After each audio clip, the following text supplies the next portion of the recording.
과학이 발달하고 의학이 발달하면서 더 많은 질병을 고칠 수 있게 되었습니다.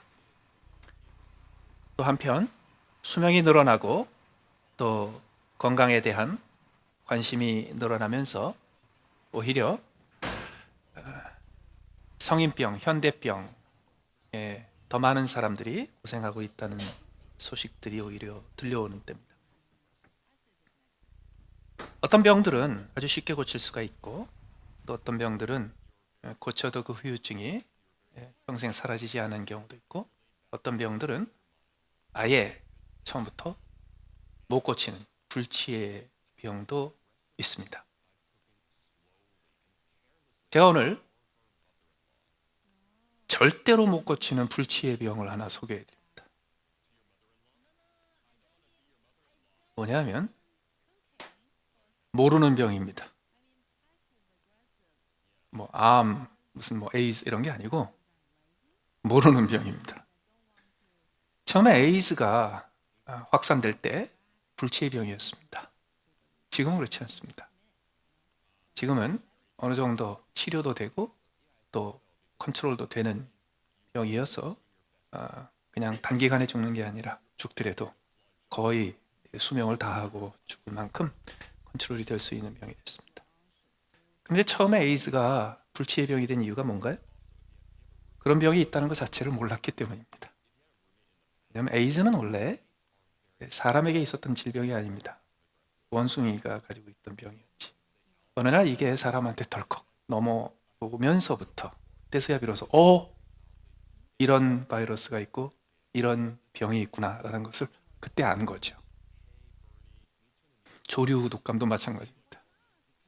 처음에는 새들만 조류만 앓는 독감이었고 양계장에서 걱정을 한 것이었지만 어느 날 갑자기 그게 사람한테 덜커덕 오게 되면서부터 몰랐던 병을 알게 되었고 처음에는 걷잡을 수 없이 희생을 강요했던 질병이었지만 그러나 쉽게 또 치료하는 길을 찾을 수 있었습니다.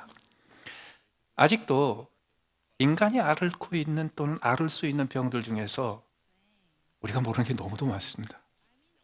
너무도 많습니다. 더 나아가서 의사들이나 학자들이나 과학자들이 모르는 병은 당연히 못 고치겠지만 개인적으로도 내가 그 병을 앓고 있는지 아닌지 그 병이 내게 있는지 없는지 자체를 모르면 못 고칩니다. 그래서 현대병 중에 성인병 중에 많은 사람들이 현대에 고생하는 질병들 중에 처음부터 자각 증세가 없는 병, 통증이 없는 병 이런 병들이 사실 더 겁나는 겁니다. 암, 무서운 병이죠? 암이 무서운 이유 중에 하나가 이게 초기에는 느낌이 없는 거예요.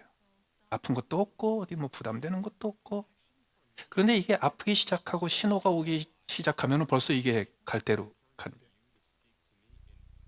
그래서 질병 중에서 불치의 병은 모르는 병입니다. 그럼 못 고칩니다. 디톡스. 예수님께서 우리 안에 들어가는 것이 우리를 더럽히는 게 아니라 우리 안에서 나오는 것이 우리를 더럽힌다고 하셨어요. 그 독소. 나를 더럽힐 뿐만 아니라 내 주변을 더럽히고 내 주변에 있는 사람들을 더럽히고 세상과 인생과 사회와 공동체를 망가뜨리고 더럽히는 독소가 우리 안에서 나옵니다. 우리 안에서 나오는 여러 가지 독소가 있지만 그 독소 중에 아예 치료가 불가능한 게 있습니다. 이게 오늘 다루려고 하는 어리석음입니다. 왜 어리석음이 치료가 불가능할까요? 이유가 있습니다. 어리석음의 의미 때문입니다. 어리석음은 뭡니까? 어리석음은 내가 모른다는 사실을 모르는 겁니다. 그게 어리석음의 핵심입니다. 오늘 본문의 1장 4절에 보시면 어리석은 자가 나오죠. 오늘 본문은 잠언서가 쓰여진 목적과 잠언서를 우리가 어떻게 받아들여야 될지 잠언서를 사용할 수 있는 매뉴얼을 담고 있습니다. 잠언과 전도서는 지혜서라고 불립니다. 잠언과 전도서는 성경에서 어리석은 자를 경고하고 지혜로운 자가 되기를 원하는 책입니다. 주제가 어리석은 자고 어리석음이고 그 주제가 지혜로운 자고 지혜입니다. 그래서 4절에 어리석은 자를 슬기롭게 하며 라는 표현이 나오죠. 도대체 어리석음이라는 게 뭘까요? 많은 경우 우리는 학력이 있으면 어리석은 사람이 아니라고 착각합니다. 영어로는 folly 또는 foolishness라고 번역되는 어리석음, 전도서 같은 데서는 우매함이라고도 나오는 어리석음. 어떤 사람을 어리석다, 어리석지 않다라고 얘기할 때 종종 우리는 가방끈이 길면 그러면 어리석지 않게 된다고 착각하지만 그렇지 않습니다. 대학을 마치고 박사학위를 여러 개 해도 어리석은 사람이 있고요. 초등학교도 졸업하지 못했는데 지혜로운 사람이 있습니다. 그래서 어리석음과 지혜는 학력과 상관이 없습니다. 그렇다면 어리석음은 무지인가? 다시 말해서 지식이 없음을 의미하나? 그것도 아니에요. 많이 알아도 어리석은 사람이 있고 지식이 없어도 지혜로운 사람이 있습니다. 머리가 좋은 사람이 있습니다. 머리 회전이 빠른 사람입니다. IQ가 높은 사람. IQ가 높은 사람은 빨리 이해하고 많은 것을 습득하는 데 도움이 됩니다. 그런데 학교 졸업할 때까지입니다. 머리가 좋다고 해서 그 좋은 머리가 지혜를 보장하지 못합니다. 머리는 좋은데 어리석은 사람이 있고요. 머리는 정말 2자리밖에 안 되는데 지혜로운 사람도 있어요. 그럼 지혜로움, 어리석음의 차이가 뭘까요? 어리석음의 본질은 내가 모른다는 사실을 모르는 겁니다. 내가 무엇을 모르는지를 모르는 거예요. 그래서 10개의 지식을 가지고 있는 사람이 어리석을 때는 이 사람은 이 세상에는 내가 아는 10개의 지식 이외에는 없어 라고 착각하는 거예요. 에이, 그런 사람이 어디 있어요? 좋다고요. 100만 개의 지식을 가지고 있는 사람은 그러면 안 어리석을까요? 아니에요. 그 사람도 어리석을 때가 있어요. 언제? 내가 가지고 있는 이 100만 개의 지식이 다야. 더 없어. 그럼 그때부터 어리석은 거예요. 그렇기 때문에 어리석은 사람은 자신이 어리석다는 사실을 결코 알지 못합니다. 그래서 치료가 안 돼요. 그래서 구제가 안 돼요. 그러면 성경은 이 어리석은 사람들을 어떻게 다루는가? 어떻게 다루는가? 어리석은 사람들은 성경이 특별한 방법으로 다룹니다. 예를 들어서 우리가 정욕에 대해서 살펴봤죠? 정욕에 끌려가는 사람, 하나님께서 어떻게 다루는지 아세요? 깨우치고 지혜롭게 해서 정욕에 매이지 않게 하십니다. 교만에 빠진 사람, 하나님께서 깨우치시고 지혜롭게 해서 교만으로부터 벗어나게 하십니다.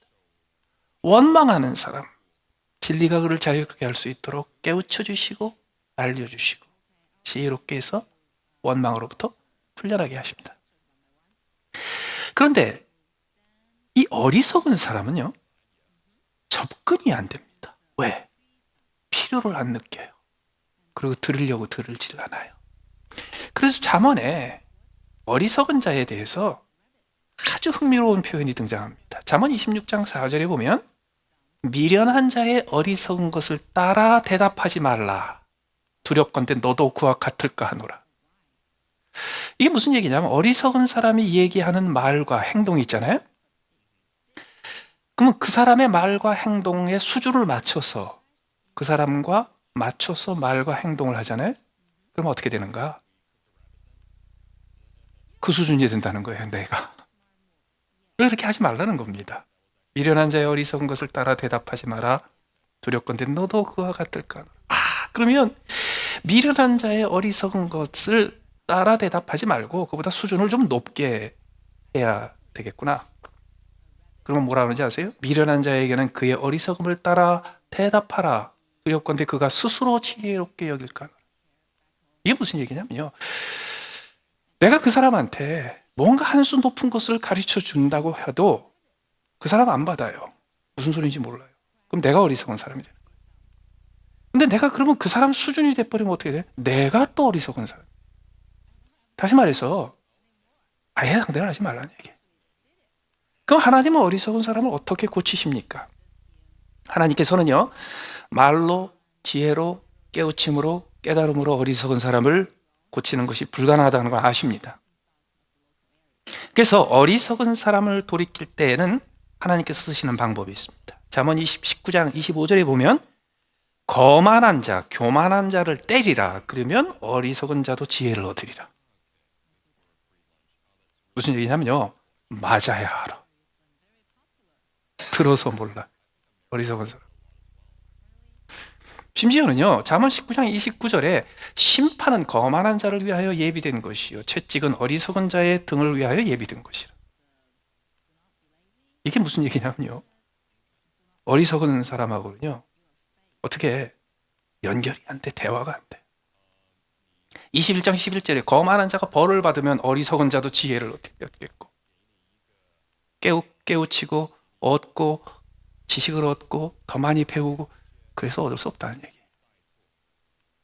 당해요. 그렇기 때문에 오늘 본문에서 처음에 이스라엘 왕 솔로몬이 잠언을 기록하면서 그 목적을 기록하되 이는 지혜와 훈계를 알게 하며 명철의 말씀을 깨닫게 하며 지혜롭게 공의롭게 정의롭게 정직하게 행할 일에 대하여 훈계를 받게 하여, 목적을 얘기합니다. 어리석은 자를 슬기롭게 하며 젊은 자에게 지식과 근신함을 주기 위한 것이라. 이게 잠언이 쓰인 목적이거든요. 그런데 그 다음 5절부터는, 그러니까 그 잠언을 받은 우리들은 그 잠언을 어떻게 쓰면 되는가를 말씀하실 때 5절에서 뭐라 그러시냐면 지혜 있는 자는 듣고 학식이 더할 것이요 명철한 자는 지략을 얻을 것이라. 자, 보세요. 목적이 뭐라 그랬어요? 어리석은 자를 슬기롭게 한다 그랬죠. 근데 그 다음부터 잠언서를 읽는 사람한테 뭐라 그러세요? 지혜로운 자는 듣고 학식이 더할 것이요 명철한 자는 지략을. 무슨 얘기냐면 잠언을 쓴 목적이 어리석은 자를 지혜롭게 하기 위한 것이기는 한데, 어리석은 자는 아무도 잠언을 안 읽습니다. 왜? 읽을 필요를 못 느끼니까. 그렇기 때문에 성경은 아예, 하나님은요 어리석은 자를 상대를 하지 않으십니다.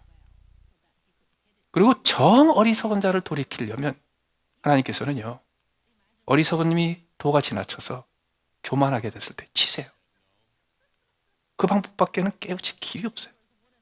오히려 성경은 어디에 집중하는지 아십니까? 지혜 있는 자. 어리석은 자를 지혜롭게 만드는 것이 불가능하다는 것을 알기 때문에 그 다음부터는 투자를 지혜 있는 자에게 합니다. 그러면 여기 앉아있는 우리들은 어리석은 자입니까? 지혜 있는 자입니까? 우리는 누구나가 우리 속에서 어리석음이 퐁퐁퐁퐁 솟아. 그런데요, 그 어리석음을 어떻게 치료해보고 제거해보고 할 길이 없어요. 끊임없이 나와요. 그럼 어떻게 해야 됩니까? 어리석은 자가 되지 말자가 아니고 지혜 있는 자가 되면 됩니다. 어리석은 자가 되지 말자, 이것만 가지고 어리석음에서 피할 수 없습니다. 지혜 있는 자가 돼야 돼요. 그럼 지혜 있는 자가 되려면 어떻게 해야 되는가? 오늘 본문의 5절에 지혜 있는 자는 듣고 학식이 더할 것이요. 다시 말해서 지혜 있는 자는 들으면 더 지혜롭게 된다. 우리 안에 지혜가 있습니다. 우리는 하나님의 형상을 따라 지음받았고 하나님의 형상의 본체의 근원이 되시는 분이 지혜라는 이름을 가지신 예수 그리스도이시기 때문에 우리 안에 하나님의 형상의 일부로서 지혜가 있어요. 그러면 그 지혜를 계속 키워야 돼요. 그 조그마한 지혜의 싹을 키워줘야 돼요. 그 조그마한 지혜의 샘물을 크게 키워줘야 돼요. 어떻게? 오늘 본문에 따라 지혜 있는 자는 듣고 더 지혜로워지고 명철한 자는 듣고 더 지략을 얻어야 합니다. 그렇다면 어떻게 하면 구체적으로 우리가 더 지혜 있는 자가 되어 우리 안에 있는 어리석음을 이겨낼 수 있겠는가? 오늘 본문에서 세 가지를 소개해 드립니다. 첫 번째는 끊임없는 배움입니다. 끊임없는 배움입니다.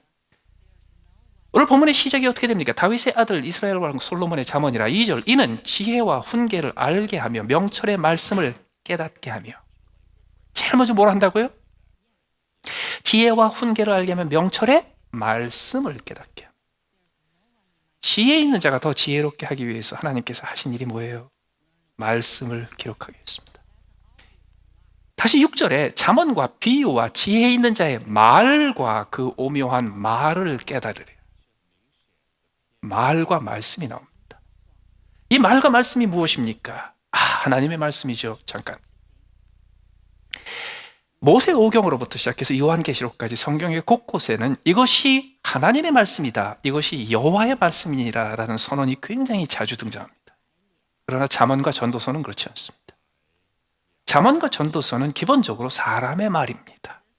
근데 사람의 말들 중에서 지혜로운 자의 말을 모아놨어요. 그렇기 때문에 하나님께서는 하나님이 주신 말씀을 지혜로운 자를 통해서 우리에게 전하신 것이 아니라 지혜로운 자가 인생에서 체험한 지혜의 말을 모아놓고 그것을 하나님께서 이것은 내 말이나 마찬가지야 라고 인정하신 겁니다. 왜 이렇게 복잡하게 설명하냐고요? 여러분, 학습이 중요합니다. 하나님의 말씀에 청정하고 하나님의 말씀을 깨닫고 하나님의 말씀에 순종하는 것도 당연히 중요하지만 우리가 지혜 있는 자가 되기 위해서 하나님의 말씀에 열중하기 전에 먼저 습득해야 될 습관이 있어요. 끊임없이 배우는 겁니다. 끊임없이 학습하는 겁니다. 만약에 나는 사람에게 배울 필요가 없어, 하나님한테 배워야 돼, 나는 하나님의 말씀을 사모할 뿐이지 사람의 말은 사모하지 않아, 어리석은 자고 교만한 자입니다. 왜요? 그는 더 배울 게 없다고 생각하기 때문에. 이 세상에서 더 이상 사람에게서, 세상에서 배울 게 없다고 생각하기 때문에. 따라서 배움이라는 건 무엇입니까? 지식을 계속 늘려가는 거예요. 아까 그랬죠, 제가. 지식이 많아도 어리석을 수가 있다고. 그렇기 때문에 지혜롭게 하는, 지혜 있는 자가 되기 위한 배움은 특별한 배움입니다. 어떤 배움입니까? 이 배움은요, 배울 때 내가 이만큼을 알게 됐구나 로 끝나는 배움이 아니에요. 이 배움은 내가 이만큼을 배웠더니 내가 모르는 게 더 많아졌구나. 그게 배움. 언제 학교 다시 돌아가서 배우겠어요? 그런 거하고 상관이 없어요. 인터넷에 들어가더라도 재밌는 것만 찾아가는 게 아니라 배우려고. 근데 그 배울 때 내가 남들보다 먼저 받고 남들보다 더 많이 뒤졌고 이 문제가 아니에요. 내가 들어가서 뒤져보니까 내가 모르는 게 너무너무 많았네. 그러고 보니까 내가 모르는 게 얼마나 많겠어? 배움이 우리를 지혜롭게 하는 핵심적인 것은 우리로 하여금 끊임없이 내가 모르는 게 있고 내가 모르는 게 있고.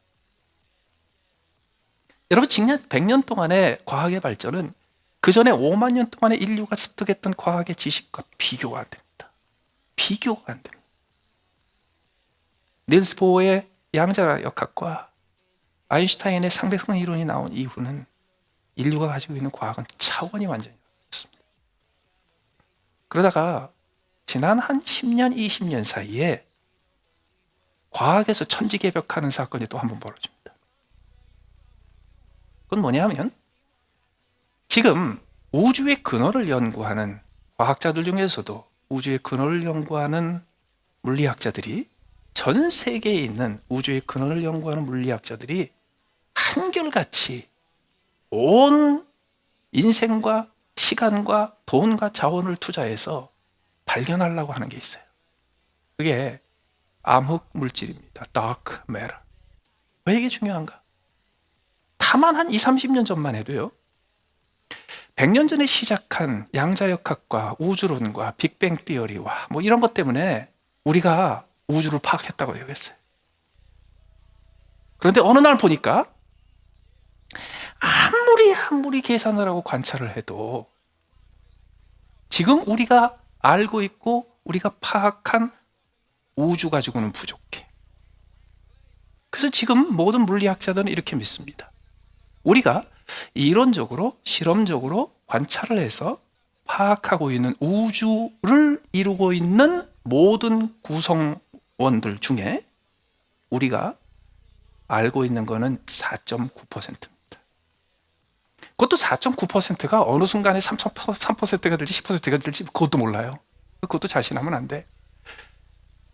지금 우주를 이루고 있는 모든 존재 중에 인류가 가지고 있는 최고의 첨단 지식과 지혜와 과학을 가지고서 알고 있고 파악하고 있는 것은 4.9%에 불과합니다. 나머지 95.1%는 있어야 될 거라고 생각은 하는데 한 번도 포착된 적이 없고 한 번도 발견된 적이 없고 한 번도 인류가 경험해 본 적이 없어요. 그게 뭐냐고요? 몰라요. 아무도 몰라요. 그 암흑 물질 속에서 다크매터 중에서 조그만 하나만 누군가가 발견하면 100% 노벨상입니다. 그래서 전 세계에 수천 명, 수만 명이 각 나라마다 어마어마한 돈을 써가면서 그거 발견을 하려고 엄청나게 노력하고 있습니다. 왜 이렇게 됐어요? 해보니까, 연구해보니까. 우리가 우주에 있는 모든 것을 알게 됐다가 아니었어요. 해보니까 우리가 아는 것은 전체의 20분의 1도 아니었구나. 그게 배움의 특징. 배움은 배울수록 내가 모르는 것이 더 많다는 것을 깨닫는 배움, 우리를 지혜롭게 만드는 배움입니다. 두 번째로 7절에 보시면 여호와를 경외하는 것이 지식의 근본이다 라고 했습니다.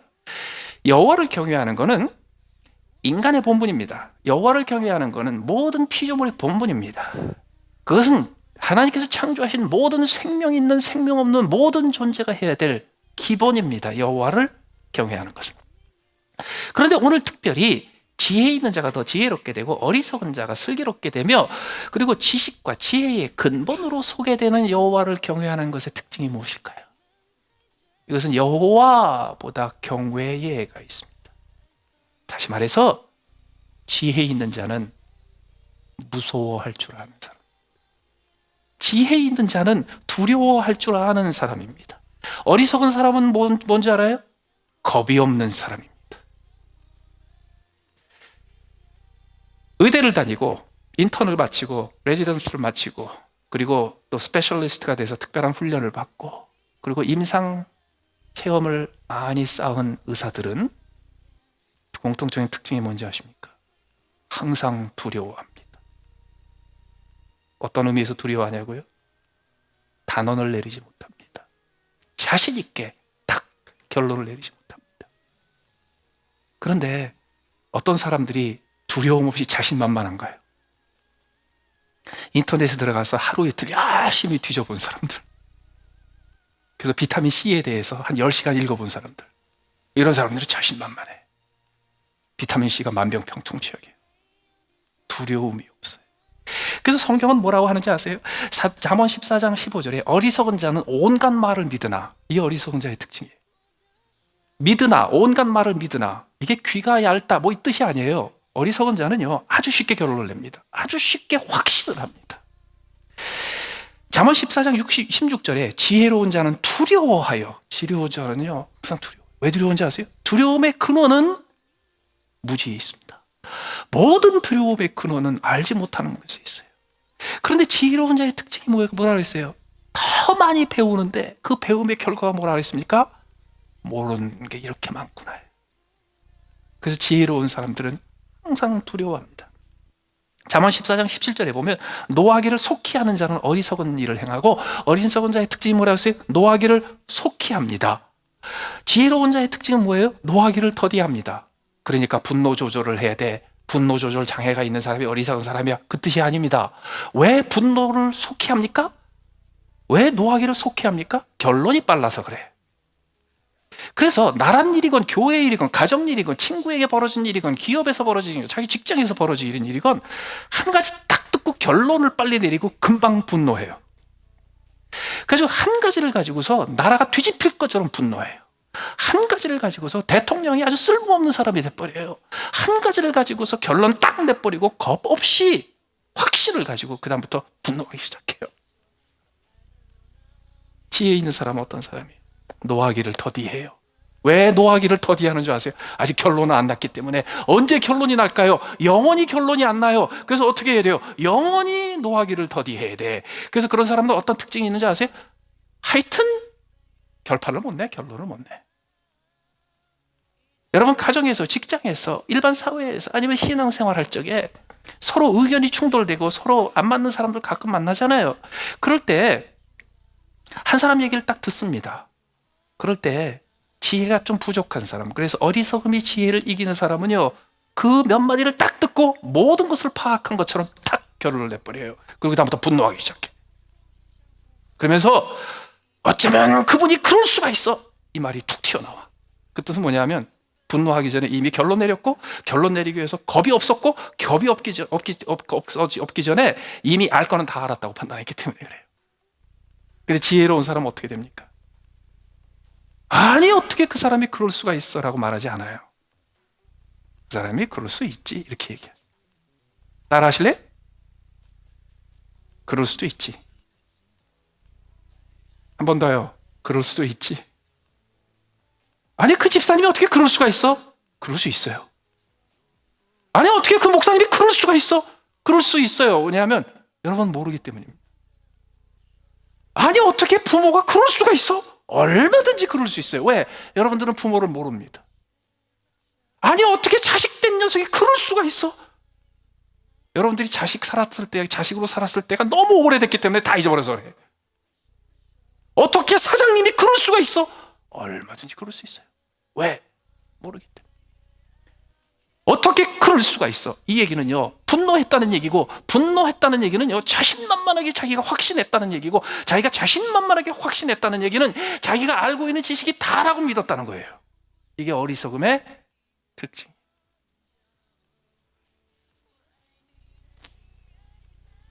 세 번째로, 여호와를 경외하는 것이 지식의 근본이거늘 미련한 자는 지혜와 훈계를 멸시하느니라. 세 번째는요, 훈계를 늘 들어야 돼요. 그런데 여기서 말하는 지혜와 훈계가 뭘까요? 아까 제가 그랬죠. 말씀, 그럼 무조건 하나님 말씀으로만 쫓아가지 말라고요. 사람 말도 들어야 돼. 그래야 하나님 말을 깨닫고 이해하는 훈련이 돼요. 그래서 무한하신 영원하신 지혜를 가진 하나님 앞에 나가기 전에 초보부터 시작하셔야 돼요. 옆에 있는 지혜자 있는 자의 말을 들어야 돼요. 그런데 그들의 말 속에 지혜만 들으면 안 돼요. 뭘 들어야 돼요? 훈계를 들어야 돼요. 자, 그런데 이 훈계는 항상 지혜 있는 자의 훈계일 필요는 없습니다.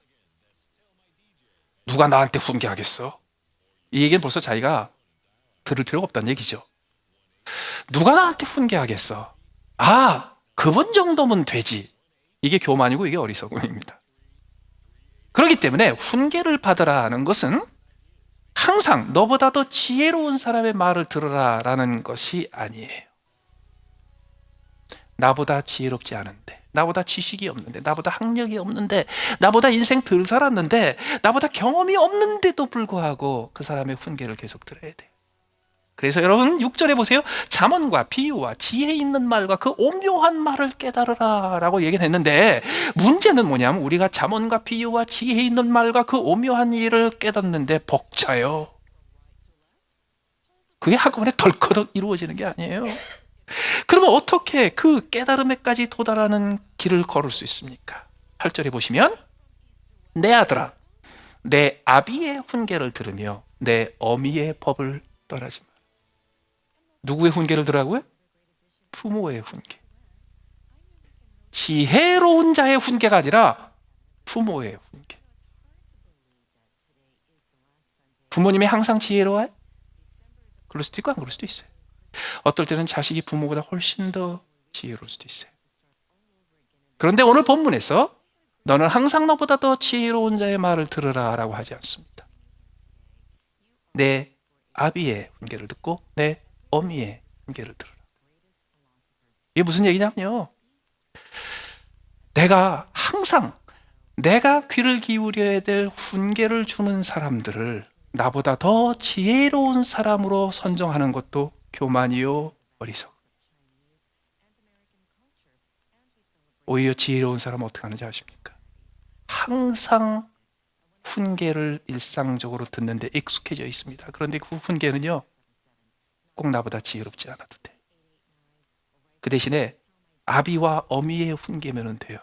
어떤 훈계예요? 나를 아끼는 마음으로 해주는 모든 훈계.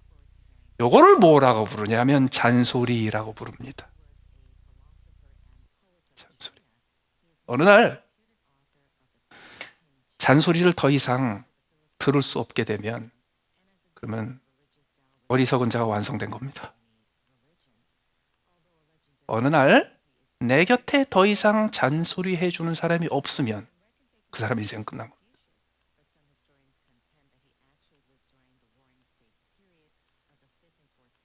얼마 전에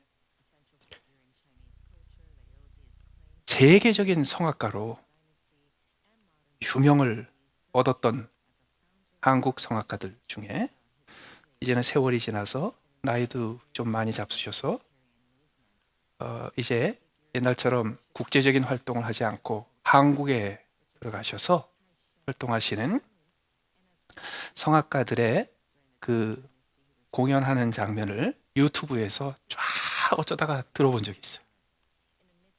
너무너무 충격을 받았어요.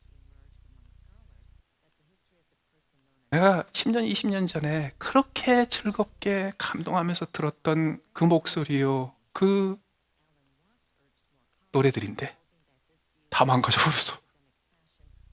소리도 망가지고 어쩌면 노래도 그렇게 표현이 망가졌는지 너무너무 실망했어요.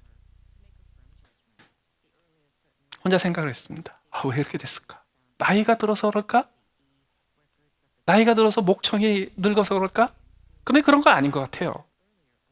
왜냐하면 그분들보다 훨씬 더 나이 드신 분들 중에 미국이나 유럽이나 이런 데서 아직도 쟁쟁하게 멋지게 더 완숙되고 더 성숙한 감동적인 노래를 하신 분들이 너무 많거든요. 그런데 꼭 한국에 들어가서 5년, 10년 이렇게 되신 분들이요, 옛날 같지가 않아요, 소리가. 그래서 혼자 그 이유를 곰곰이 생각해 보면서 과학적이지도 않고 입증도 안 됐지만 저 나름대로 이런 결론을 좀 내려봤습니다. 여러분, 노래는 내 목소리를 내가 못 듣습니다. 음악을 하시는 분들 중에서 악기를 연주하는 분들은 악기 소리를 내가 듣습니다. 다시 말해서 청중이 듣는 악기 소리를 연주자가 똑같이 듣습니다. 그런데 이 성대, 목청이라는 악기를 쓰는 성악가들은 청중이 듣는 내 목소리를 내 귀로 절대로 못 듣습니다. 내 목소리가 입에서 나가서 이렇게 돌아서 내 귀에 들어오는 소리는 별로 그렇게 크지 않고 내 귀에 진짜 들리는 소리는 내 속에 있는 목청, 성대로부터 근육을 통해서 내 귀에 전달이 되고 두개골을 통해서 내 귀에 전달되는 안에서 전달되는 소리를 듣습니다. 그래서 성악을 하는 사람이건 아니면은 뭐 음치건 간에 누구든지 자기 목소리를 녹음해서 들어주면 못 들어주는 거예요. 왜? 이게 너무너무 다른 목소리입니다. 그래서 성악을 하는 사람들은 자기 목소리를 자기 귀로 절대로 못 듣습니다. 그런데 내 안에서 근육을 통해서 귀로 전달이 되고 두개골을 통해서 내 귀에 전달되는 소리가 훨씬 더 멋있습니다. 꼭 목욕탕 들어가서 노래 부르는 것처럼. 그래서 사람들이 듣는 목소리에 비해서 나 스스로 듣는 내 목소리가 훨씬 더 멋있게 들립니다. 그래서 성악을 하시는 분들이 반드시 해야 될 것이 있습니다. 일주일에 한 번 절대로 한 줄을 넘기지 않고 누군가가 들어주는 사람 앞에서 노래를 불러야 돼요. 그걸 코치라고 그러고요. 티처라고. 그 성악 코치 앞에서 노래를 부르고 그가 내 목소리를 들어주고 내 노래를 들어줘야 돼요. 그런데 내 노래를 들어주는 그 코치가 나보다 너 노래를 잘할 필요가 없어요. 그분이 해야 될 일은 뭐냐면 내 소리를 들어주고 그 소리가 어떤지를 나한테 설명해 주면 되는 거예요.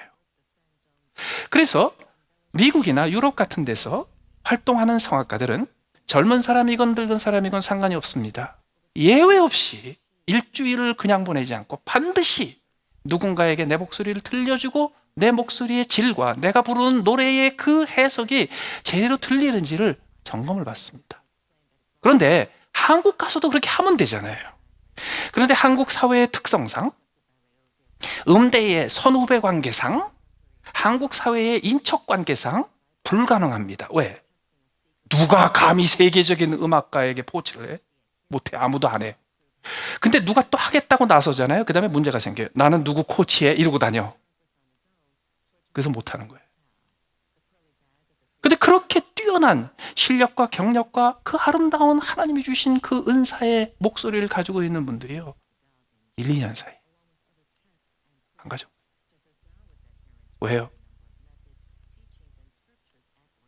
옆에서 잔소리를 안 해줘서 그래요. 여러분, 교회에 예배드리러 옵니다. 하나님을 경배하고 하나님을 예배하고 하나님 앞에 마땅히 해야 되는 거죠. 거기와 함께 예배 시간에서 꼭 해야 될 일이 뭐예요? 하나님의 선포되는 말씀을 듣는 거죠. 그런데 이 말씀을 나보다 더 뛰어난, 나보다 더 탁월한, 나보다 더 반짝이는 그 진리의 말씀, 지혜의 말씀을 듣기 위해서 내가 여기 온다. 그래도 좋은데요, 그거보다 더 지혜로운 게 있어요. 뭔지 아세요? 사실은 별로 내용도 없는데, 사실은 맨날 똑같은 내용인데, 사실은 순전히 잔소리 같은 건데, 나는 일주일에 한 번씩 잔소리를 들어야 돼. 이러고 오는 사람이 지혜로운 사람. 내가 못 들었던 거, 세상에 어디서도 들을 수 없는 것, 깊은 깨달음과 깊은 감동을 주는 거, 이런 거 들으려면요, 오실 필요 없어요. 테드 온라인 가셔서 테드 강의 들으세요. 진정으로 지혜로운 사람, 못 듣던 소리를 듣고 깨닫지 못했던 진리를 듣고 깨닫지 못했던 심오한 지혜를 얻기 위해서 하나님의 말씀을 사모하는 게 아니에요. 늘 들었던 얘기인데, 늘 했던 반복된 얘기인데, 그날 나는 또 들어야 돼. 잔소리를 들어요.